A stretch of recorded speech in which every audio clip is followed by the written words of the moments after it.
Très bien, merci Monsieur Katsaros. Effectivement, Laurent Guidetti du bureau Tribu Architecture, nous avons, et c'est pour ça qu'on a été invité, sorti ce petit manuscrit, pas manuscrit du tout d'ailleurs, ce petit mode d'emploi, tout mode d'emploi.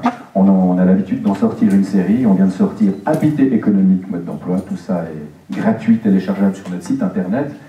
Et si nous nous sommes intéressés à la question de la tour, c'est effectivement parce qu'il y a réellement un besoin important de discuter de la tour. Il y a un débat qui doit être mené aujourd'hui et y revenir. Tout d'abord, par rapport au flyer d'invitation de ce soir, on l'a trouvé extrêmement pertinent et intéressant à double titre. On va le voir en plus grand dans un petit moment. D'abord parce que ça montre une tour bien connue, la tour de Pise, et que cette tour de Pise est accompagnée du titre qui s'appelle « La tour et la ville ». Et ça, pour moi, ça évoquait le texte que Bernard Huet avait écrit il y a quelques années, qui s'appelait « L'architecture contre la ville », et qui, à mon sens, cristallise toute une série de questions intéressantes entre l'architecture et la ville, dans le rapport que l'architecture entretient avec la ville. Et Bernard Huet disait, je vous le lis parce que je ne le sais pas par cœur, « La ville est un fait collectif et pluriel, elle est l'expression des valeurs publiques d'une collectivité. L'architecture est un fait individuel et singulier, fondé sur la vision particulière et privée d'un individu ou d'un groupe d'individus. » Et ça, c'est une question fondamentale. Est-ce que la tour, en fait, est l'archétype de l'architecture? Et c'est un petit peu à cette question-là qu'on a voulu répondre.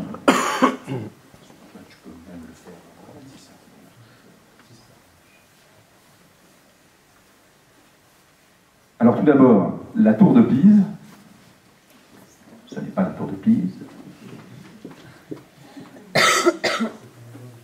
Ah oui, ça va dans le sens... Donc la tour de Pise, sa particularité, pour la très grande majorité de la population, c'est qu'elle est penchée, en fait. Si la tour de Pise n'était pas penchée, je pense qu'elle intéresserait beaucoup moins la population. La question par rapport aux architectes, elle est presque identique. Et Le Corbusier, quand il a fait son voyage à travers l'Italie... Oula, mais vous êtes en train de griller tous mes effets, là. Donc ce n'est pas Le Corbusier la tour de Pise. Même Le Corbusier, quand il fait son voyage à Pise, reconnaît que c'est la seule ville d'Italie, enfin la plus belle ville d'Italie, que le reste mérite d'être jeté à la poubelle, mais surtout dessine la tour de Pise dans son contexte, c'est-à-dire avec une partie en tout cas de son contexte, c'est-à-dire avec la place des Mirages. Et ça c'est fondamental, c'est de comprendre la tour de Pise non pas comme dans le flyer, c'est-à-dire un élément isolé de son contexte, mais bien par rapport à un contexte plus général. Voilà. Donc, image numéro 2. La tour penchée. Preuve qu'elle est penchée, les gens jouent comme pour la rattraper. Voilà, et c'est ça qui intéresse la population. Et c'est un petit peu à ça que se limite souvent le débat. Le Corbusier et Pise et son contexte, et c'est ce qui a fait qu'on a développé le mode d'emploi qui est censé répondre à un certain nombre de questions pour peut-être arrêter avec la série de préjugés qu'on a concernant les tours. Et voilà. Et donc, ce qui se dit dans les médias, ce qui se dit, qui justifie qu'on en parle avec peut-être un développement un petit peu plus conséquent, un petit peu plus intéressant, c'est ce genre de choses, c'est-à-dire en gros c'est bien ou pas bien, c'est ce genre de jeu de mots extraordinaire. Donc le débat est assez mal parti. La question fondamentale pour nous, c'est d'abord une question de définition. C'est que déjà là, on n'est pas forcément d'accord sur ce que c'est qu'une tour. Quelle est la définition d'une tour? Alors il y a plein de gens qui disent, des urbanistes et architectes compris, la tour c'est un immeuble qui a plus de 30 mètres parce que c'est la dimension de l'échelle des pompiers, puis qu'au-delà de ça, on n'accède plus avec la plus grande échelle des pompiers. C'est aussi réducteur. Il faut passer la suivante. C'est aussi réducteur de limiter la tour à une dimension, 30 mètres.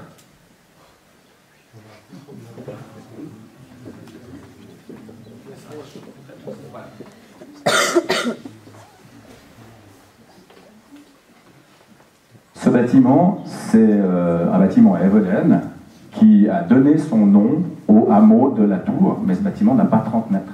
Et pourtant, pour tout le monde, y compris pour les gens qui ont nommé le hameau de la Tour, c'est bien un bâtiment qui mérite d'être appelé Tour. Image suivante. Ce bâtiment, qui est juste à côté de la Prime Tower, mais beaucoup plus bas et bien en dessous de 30 mètres, eh bien c'est une tour. Et quand vous vous baladez en haut, puis vous montez en haut du magasin Freitag, vous avez vraiment le sentiment d'être monté à travers une tour, d'abord parce qu'il faut y aller, en plus c'est tout branlant et tout difficile d'accès, et ce genre d'expériences-là sont beaucoup plus tours que dans bien des bâtiments qui sont finalement beaucoup plus hauts. Il y a aussi pas mal de préjugés sur la densité de la tour. La tour, c'est trop dense. Est-ce que ce sont des tours denses? Je ne pense pas que ça soit forcément le cas. Suivante. Il y a des préjugés par rapport à l'ombre.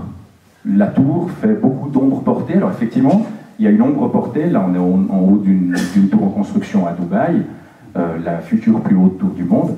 On voit que cette ombre est effectivement très longue, mais elle est effectivement furtive aussi. Donc est-ce que l'ombre est réellement un problème?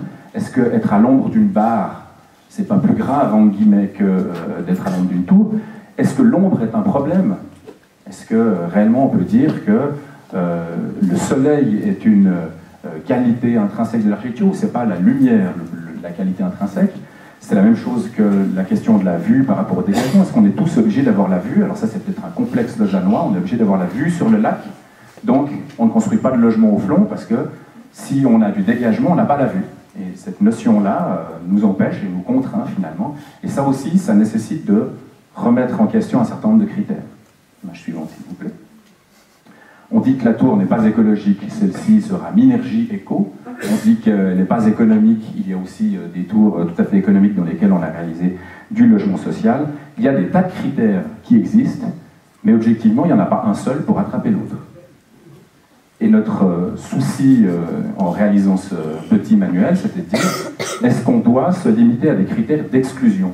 Est-ce qu'on a le droit d'interdire un critère plutôt qu'un autre en disant, voilà, de toute façon, tour, c'est pas bien, ou tour, c'est bien? Il nous a fallu, en élaborant, en discutant un petit peu de ces critères-là, on s'est concentré sur un certain nombre de critères qui nous semblaient particulièrement importants de développer. Et le premier de ces critères, c'est la vue, ou la visibilité. Et la question fondamentale qui apparaît, c'est que souvent, on considère, par analogie aux éoliennes par exemple, qu'un bâtiment, pour être bien intégré, ne doit pas être vu. Comme si ça, c'était un critère fondamental. Et l'analogie aux éoliennes est très intéressante. Quand on lance une étude sur les éoliennes, comme on lancerait une étude sur les tours, on fait une erreur. Ou comme on lance une étude sur les tours, comme on lancerait une étude sur les éoliennes aussi. Et en gros, c'est présumé que ceci n'est pas un paysage à partir du moment où il y a des éoliennes au milieu, et qu'une éolienne, forcément, c'est pas joli. Par contre, les éoliennes, c'est peut-être très joli, ou c'est peut-être pas joli du tout, mais la question c'est qu'est-ce qui fait qu'une éolienne sera belle et pas belle? Et donc la question, comme pour la tour, c'est qu'est-ce qui fera qu'une tour sera une bonne tour par rapport à une mauvaise tour? C'est bien en discutant de ces questions-là qu'on a voulu sortir ce petit thème mémoire. La première des choses qu'on a constatées, et sur laquelle on s'est tous rapidement mis d'accord au bureau, c'est qu'une tour, c'est avant tout un phare, un observatoire, c'est fait pour voir au loin. Donc, par rapport à ce critère de visibilité, cette question-là, voir, c'est un des aspects principaux. Si on n'a pas besoin de voir, on n'a pas besoin de tour. Deuxième question, la tour est vue. Donc il faut, non seulement on voit, mais on est vu. Et cette question de visibilité, c'est-à-dire est-ce qu'on a le droit, est-ce qu'il faut cacher les tours, est une question qui nous semble absolument fondamentale dans le débat et absolument limpide. Il faut le dire, si vous voulez cacher un bâtiment, ne faites pas une tour. Une tour doit être vue. C'est comme Mozart qui faisait le premier opéra en allemand pour Joseph II, qui lui a dit « Vous avez beaucoup trop de notes dans votre opéra ». C'est bien, par nature même, un opéra, ça a des notes, et s'il y en a beaucoup, ben, c'est pas forcément plus grave. D'ailleurs, Mozart répondait « Quelle note voulez-vous que j'enlève ?» Et fondamentalement, c'est comme de demander quelle est